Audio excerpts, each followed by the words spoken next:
Bonjour, bonjour et bienvenue dans une nouvelle vidéo un peu spéciale parce que comme je vous en ai beaucoup parlé, vous devez le savoir maintenant, il s'agit de la vidéo Book Discoveries. Book Discoveries, il s'agit d'un challenge entre booktubeurs en fait, où on va se mettre par équipe de 2 et on va se choisir mutuellement un livre. Ce challenge a été mis en place par Palace Crouton, dont je vais mettre la chaîne en description. Et donc ce mois-ci, je suis tombée en binôme avec Laetitia, de Laetitia Livre 93, la chaîne pareil en barre d'infos. Et elle m'a choisi le livre Le Veilleur de Pea Francioso et qui est aux éditions Harvey Éditions. Moi de mon côté, je lui ai choisi Daphné et le Duc de Julia Quinn, qui est aux éditions J'ai lu dans leur collection Aventure et Passion. Donc comme vous savez, ça a été un gros coup de cœur pour moi. Et Laetitia avait envie de découvrir de la romance historique, donc je n'ai pas réfléchi 32 jours, elle voulait une chose drôle, donc je lui ai dit, bah lis dans ce cas Daphné et le Duc. Et malheureusement pour elle, et malheureusement pour moi également, ça ne lui a pas tant plu que ça. Et le livre qu'elle m'a conseillé, c'est pareil, ça l'a pas fait du tout. Donc dans ce livre-ci, on retrouve Éloi qui est un jeune garçon de 12 ans, il me semble. Et Éloi se réveille d'un coup dans une salle blanche avec plein d'enfants autour de lui, alors que l'instant d'avant, il était encore à l'aquarium avec ses parents. Il apprend qu'il est dans une fondation pour enfants mutants, la fondation Deus, qui du coup est censée lui permettre de maîtriser ses pouvoirs. Sauf que Éloi ne sait pas du tout qu'il est un mutant et que cette fondation est quand même bien mystérieuse. Donc voilà, ça c'est le synopsis de cette histoire et ça l'a pas fait pour plusieurs raisons. Donc je suis vraiment déçue que ça l'ait pas fait parce que pour Laetitia ça avait été un gros coup de cœur également. Et alors là, moi je suis passée mais à milieu au-dessus je pense. Donc ça l'a pas fait. Je vais commencer par le fait que j'ai trouvé qu'il y avait très peu d'action dans cette histoire, qu'il ne se passait pas grand chose au final, qu'on avançait peu. Quand on arrive à la fin de ce roman, et ben j'ai l'impression qu'on ne sait rien du tout. On n'a pas avancé un poil dans l'histoire, on a toujours les mêmes questions, on n'a pas de réponse, on en a même plus. Et c'est une fin fermée en fait. C'est-à-dire que dans le prochain tome, on retrouve un nouvel héros et pas Éloi.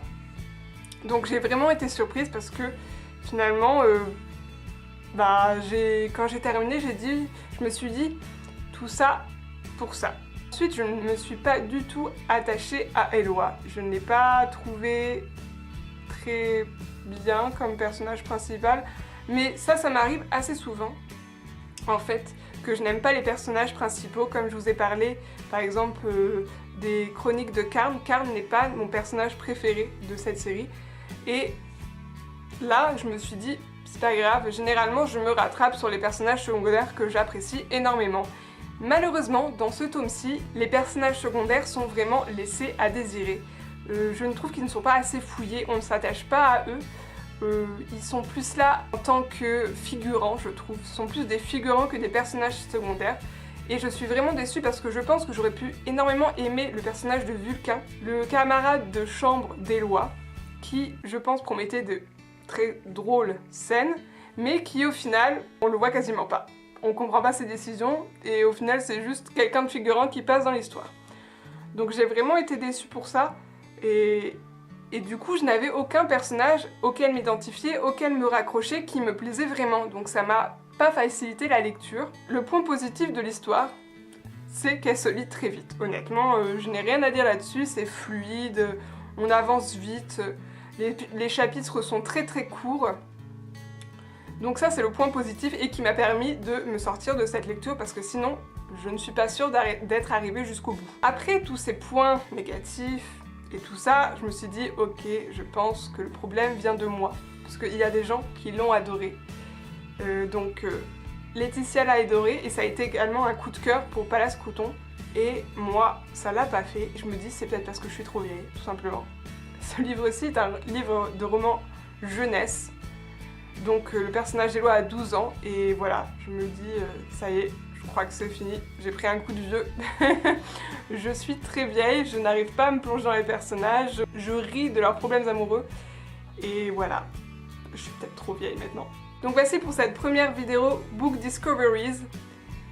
Donc je suis un peu déçue de ne pas avoir aimé le roman, mais ça ne va pas m'empêcher de retenter l'expérience, parce qu'on échange quand même avec les booktubeurs, et j'ai vraiment apprécié d'échanger avec Laetitia.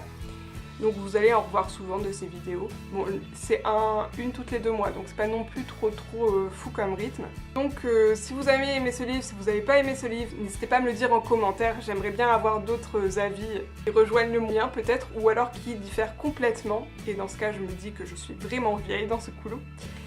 Et moi je vous dis à bientôt dans une nouvelle vidéo et bisous bisous.